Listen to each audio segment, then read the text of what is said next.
1장 1절부터 8절까지의 말씀 한 절씩 교독하겠습니다. 예수 그리스도의 계시라. 이는 하나님이 그에게 주사 반드시 속히 일어날 일들을 그 종들에게 보이시려고 그의 천사를 그 종 요한에게 보내어 알게 하신 것이라. 요한은 하나님의 말씀과 예수 그리스도의 증거 곧 자기가 본 것을 다 증언하였느니라. 이 예언의 말씀을 읽는 자와 듣는 자와 그 가운데에 기록한 것을 지키는 자는 복이 있나니 때가 가까움이라. 요한은 아시아에 있는 7 교회에 편지하노니 이제도 계시고 전에도 계셨고 장차 오실 이와 그의 보좌 앞에 있는 7 영과 또 충성된 증인으로 죽은 자들 가운데에서 먼저 나시고 땅의 임금들의 머리가 되신 예수 그리스도로 말미암아 은혜와 평강이 너희에게 있기를 원하노라. 우리를 사랑하사 그의 피로 우리 죄에서 우리를 해방하시고 그의 아버지 하나님을 위하여 우리를 나라와 제사장으로 삼으신 그에게 영광과 능력이 세세토록 있기를 원하노라. 아멘. 볼지어다 그가 구름을 타고 오시리라. 각 사람의 눈이 그를 보겠고 그를 찌른 자들도 볼 것이요 땅에는 모든 족속이 그로 말미암아 애곡하리니 그러하리라. 아멘. 주 하나님이 이르시되 나는 알파와 오메가라. 이제도 있고 전에도 있었고 장차 올 자요 전능한 자라 하시더라. 아멘. 살아계신 하나님의 말씀입니다. 7월은 요한계시록 말씀을 봅니다. 요한계시록 말씀 중에서 오늘 본문의 말씀은 그 앞에 있는 프롤로그 같은 역할을 합니다. 이제 본격적으로 오늘 본문 뒤에 이제 계시의 말씀들이 이어지게 될 텐데, 그런데 오늘은 그 어떠한 배경을 가지고 이 말씀이 주어졌는지 그것들을 우리에게 소개해 주고 있습니다. 1절 말씀에 보면 예수 그리스도의 계시라. 예수 그리스도의 계시. 오늘은 이제 요한계시록 첫 시간이기도 하고 오늘 본문이 프롤로그에 해당되는 내용이기도 해서 새벽에는 조금 부담스러울 수도 있지만 말씀을 좀 이렇게 한 구절씩 좀 살펴보려고 그럽니다. 예수 그리스도의 계시, 이것이 타이틀입니다. 그러니까 요한계시록이 어떠한 책이냐? 예수 그리스도의 계시, 그 계시라는 것을 알려주고 있습니다. 예수 그리스도의 계시 그러면 두 가지로 볼 수 있습니다. 예수 그리스도에 의한 계시, 예수님이 알려주신 계시죠. 또 하나는 예수 그리스도에 대한 계시, 예수님에 대해서 이 요한계시록이 알려주고 있습니다.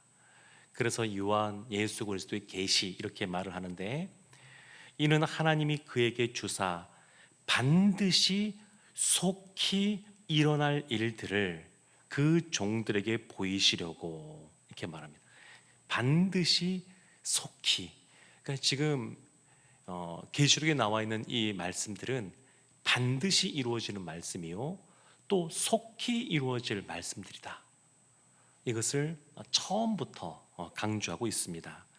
그리고 이것을 그의 천사를 그 종 요한에게 보내어 알게 하신 것이라. 그러니까 이 예수 그리스도의 계시라고 했으니까 예수 그리스도가 이 계시를 전해준 걸로도 이 타이틀에 그것이 담겨 있습니다. 그러니까 요한계시록의 저자가 누구냐라고 할 때에 그 저자를, 우린 인간의 저자를 요한으로 보지만, 그런데 진짜 이 계시를 누가 주시는 거냐면 하나님으로부터 오는 계시고, 사실은 이것을 요한이 써서 교회들에게 전달하는 전달자 역할을 했지만 처음 이 계시를 받아서 전해주는 분은 누구냐면 예수님이라는 것도 사실은 1절에서 알려주고 있습니다. 더군다나 예수님은 단순히 하나님의 그 계시를 받는 분일 뿐만 아니라 그 계시를 성취하시는 분입니다. 그래서 요한 예수 그리스도의 계시, 이 말에는 이런 많은 의미들이 그 안에 담겨 있습니다. 그 요한에 대해서는 별로 많은 것들을 설명하고 있지 않습니다. 근데 그 요한이 이것을 받아서 증거하는데 2절 말씀에 이렇게 나옵니다. 요한은 하나님의 말씀과 예수 그리스도의 증거, 곧 자기가 본 것을 다 증언하였느니라. 그러니까 요한이 예수 그리스도를 통하여 또 전달받은 그 계시를 전해 주는 사람이 됩니다. 3절 말씀이 굉장히 우리에게 위로가 되고 또 힘이 되는 말씀인데 이렇게 나와 있습니다. 이 예언의 말씀을 읽는 자와 듣는 자와 그 가운데에 기록한 것을 지키는 자는 복이 있나니 때가 가까움이라. 속히 때가 가깝다, 이런 부분들이 요한계시록에 참 많이 나옵니다. 근데 이 예언의 말씀, 계시는 조금 더 보는 것에 초점이 맞춰졌다 그러면 예언은 듣는 것에 초점이 맞추어져서 언급하고 있는 겁니다. 근데 이 예언의 말씀을 읽는 자, 듣는 자, 지키는 자, 그 사람은 복이 있다라고 말합니다. 이 요한계시록의 이 계시의 말씀을 받는 사람들은 1차적으로 누구냐면 지금 로마의 핍박 아래에 있었던 소아시아에 있었던 7교회, 그들이 1차적인 이 서신을 받는 사람들입니다. 계시의 말씀을 받는 사람들입니다. 그러니까 어려운 가운데 있는 사람들입니다. 요한계시록의 이 말씀은 그러나 그 목적이 분명한데 고난 가운데 있는 성도들을 위로하고 그들이 소망 가운데 그것을 잘 견딜 수 있게 하는, 그것이 이 요한계시록의 목적이라고 할 수 있습니다. 그래서 복이 있는 겁니다. 복이 있습니다. 요한계시록에 복에 대한 말씀, 축복에 대한 말씀이 7번 나옵니다. 요한계시록에 7번이라는 것이 굉장히 많이 나오거든요. 이 7이라는 숫자는 완전수이기 때문에 하나님이 복을 7번만 주신다, 그런 의미가 아니라 우리 가운데 늘 복을 내려주신다, 그런 의미가 담겨 있습니다. 7번 이 복에 대한 내용이 나와 있습니다. 근데 말씀을 읽고 듣고 지키는 자, 이것이 중요합니다. 예언의 말씀, 그러면 미래에 어떤 것이 이루어질 것인가, 이것을 예측하는 것이다 라는 의미는 아닙니다. 오해하면 일기예보 예측하죠. 네. 근데 지금 이 예언의 말씀은 그런 말씀이 아닙니다. 가능성을 두고 말하는 예측의 말씀이 아니라 이 예언은 확실히 이루어지는, 여기서도 반드시 이루어진다고 말씀했던 것처럼 반드시 이루어지는 그러한 말씀입니다. 그리고 미래에 대한 것도 이야기하기도 하지만 현재 우리가 지금 어떻게 살아가야 되는지를 알려주고 있습니다. 그래서 7절 끝에도 보면 이런 부분이 있죠. 그를 찌른 자들도 볼 것이요 땅에 있는 모든 족속이 그런 말미암아 애곡하리니. 그러니까 이 땅에서 예수 그리스도를 부정한 사람들은 결국 예수님이 오실 때 애곡하는 일이 있을 것이다. 그러니까 예수 그리스도를 부정하고 자기 마음대로 살아가는 사람들에게는 요한계시록의 말씀이 경고의 말씀입니다. 경고의 말씀, 심판의 말씀입니다. 그런데 이 땅에서 예수 그리스도를 붙잡고 믿음으로 살아가는 사람들에게는 이 요한계시록의 말씀이 위로의 말씀이요 축복의 말씀입니다. 그리고 이것은 현재에도 우리에게 그와 같은 위로가 되고 또 복이 되는 말씀입니다. 이것이 계속해서 요한계시록에 이런 흐름이 진행되고 있습니다. 4절 말씀 보게 되면 요한은 아시아에 있는 7교회에 편지하노니 이렇게 말하죠. 7교회입니다. 7교회. 근데 진짜 7교회냐? 소아시아에 우리가 알고 있는 교회 중에 골로새 교회도 있는데 여기에서 빠져 있습니다. 그럼 왜 7교회냐? 이것도 마찬가지입니다. 7이라는 숫자는 완전수를 말하니까 소아시아에 있는 모든 교회에게 이 편지를 보낸다, 이런 의미로 보시는 것이 타당합니다. 그래서 7교회 편지하는데 먼저 인사를 합니다. 이제도 계시고 전에도 계셨고 장차 오실 이와, 이게 성부 하나님을 말합니다. 이전에 이제도 계셨고 전에도 계셨고, 현재를 먼저 말하죠. 이제도 계셨고 현재도 계시고 전에도 계셨고 장차 오실 이. 그러면 생각해 보면 이제도 계시고 전에도 계셨으니까 장차도 계실 이 이렇게 말해야 될 것 같은데, 그렇게 안 하고 오실 이 이렇게 말했습니다. 그러니까 다시 이 땅에 임하셔서 심판하시게 될 그것이 확실하다, 이런 의미로서 계실이 아니라 오실, 이런 단어를 쓰고 있습니다. 그러니까 이제도 계시고 전에도 계셨고 장차 오실 이 성부 하나님을 말하고, 그의 보좌 앞에는 일곱 영, 이 일곱 영을 일곱 천사라고 보시는 분들도 있습니다만, 이 일곱 영은 성령 하나님으로 보는 것이 보다 더 타당합니다.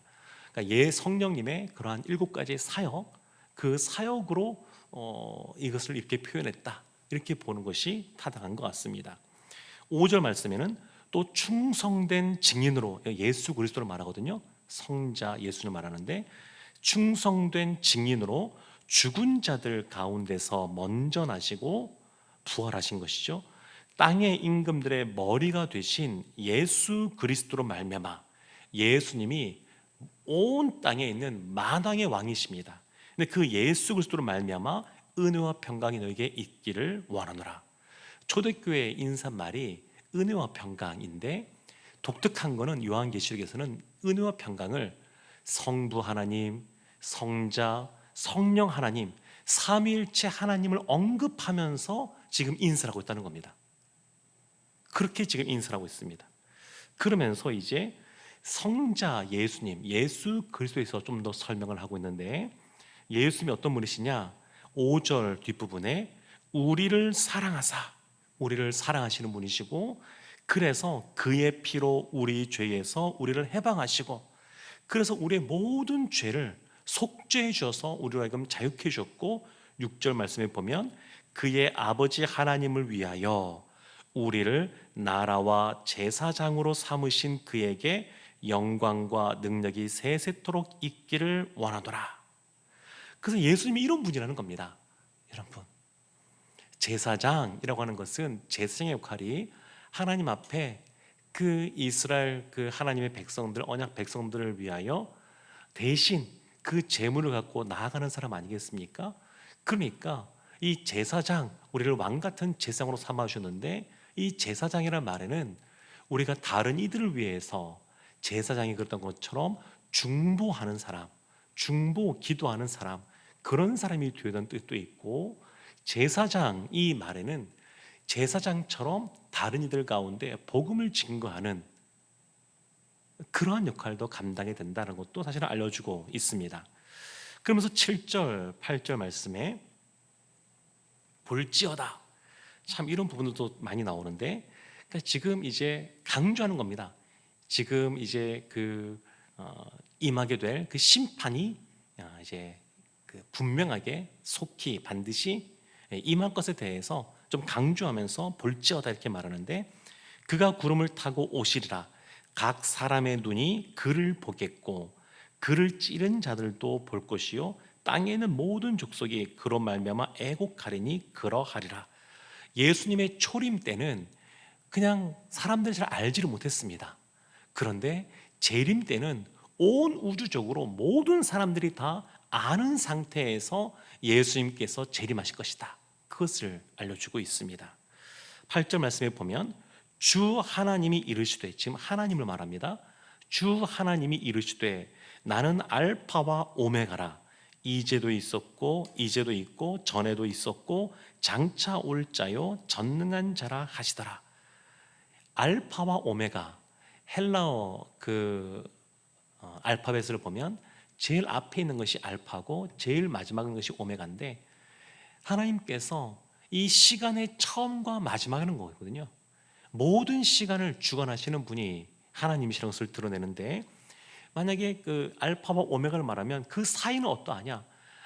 처음과 마지막이 되시니까 당연히 그 사이에도 하나님이 그 모든 것을 다스리시고 주관하신 주라는 것을 말하고 있습니다. 근데 요한계시를 보면 이 알파와 오메가라는 표현이 3번 나옵니다. 지금 계시록이 시작하는 1장 8절에 한번 나오고, 그리고 계시록 마지막 부분인 21장에 한번 나오고, 또 22장에 한 번 더 나옵니다.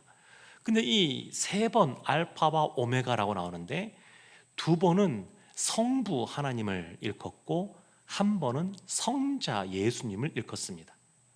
그러니까 지금 보면 알파와 오메가 이런 표현을 쓰면서도 성부 하나님과 성자 하나님이 한 분이시다, 그런 것을 말하고 있습니다.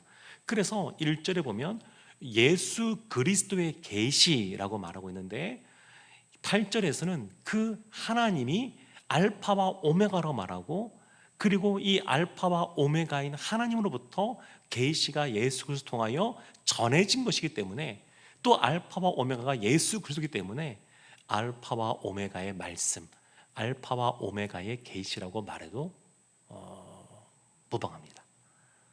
그러니까 지금 성부 부활하신 성자 예수님께서 이제 그 요한, 사도 요한으로 많이들 봅니다. 근데 그 요한을 찾아와서 이제 이 계시의 말씀들을 전해주는데, 요한은 말 그대로 전달자일 뿐입니다. 전달자일 뿐이고, 성부 하나님의 계시를 받아서 그것을 전달해주고 그것을 성취하시는 분은 성자 예수님인 것을 볼 수가 있습니다. 요한계시록의 말씀이 조금 부담스럽게 다가오기 때문에 새벽이지만 첫 시간을 좀 부담스럽게 말씀을 좀 전했습니다. 말씀을 정리하면, 오늘 말씀을 통해서 요한계시록의 말씀이 성도들을 위로해주고 격려해주고 복을 주기 위한 말씀이구나, 이것을 꼭 기억했으면 좋겠습니다. 또 한 가지, 2번째는 여기서 말하는 이 심판의 때에 대해서 이제 말하게 되는데, 이것이 속히 온다고 하는 것, 그리고 반드시 온다라고 하는 것, 그것을 기억하고 늘 우리가 주님 앞에 깨어 살기를 원합니다. 사랑하는 성도 여러분, 우리가 오늘 이 새벽에 주님 앞에 나갈 때에 하나님이 이제 오늘부터 시작하여서 요한계시록의 말씀을 통해서 우리에게 어떤 복된 말씀을 주실지 기대하는 마음으로 나갔으면 좋겠습니다. 그렇게 어려운 말씀이 아닙니다. 사실은 여러 가지 해석들이 있긴 합니다만, 이 요한계시록의 말씀이 우리가 잘 접하기 어려운, 또 해서는 왠지 안 될 것 같은 그런 말씀이 아닙니다. 참 은혜가 넘치는 말씀이요, 위로가 되는 말씀이고, 그리고 생각보다 쉽습니다. 오늘부터 시작하여서 새벽이지만 이 말씀들을 함께 우리가 묵상하고 또 말씀을 듣고 이 말씀 붙잡고 기도할 때 하나님께서 우리 가운데 더 놀라운 은혜로 함께 하실 줄로 믿습니다. 이 복된 말씀 붙잡고 이 시간 우리 주님 앞에